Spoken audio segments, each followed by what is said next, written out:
जी तुम्हें दारू पियत डोले मोड़ा दो दिनाते खांसी आ रही है, मोड़ा दवाई ना दबा सकता।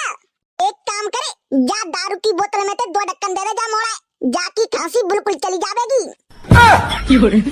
सही कह रहे, अगर बत्ती जैसी टांग के हो, जा दारू ते को खांसी जावत होगी। अरे पागला देख, जा दारू ते हमारा पूरा खेत चलावे हो और आगरे 50 लाख को प्लॉट डरो तो वो चलावे हो, और वहाँ नोएडा एक्सप्रेस पे 70 लाख को प्लॉट डरो तो वो चलोगे हो, और गाड़ी घोड़ा सब चले गए।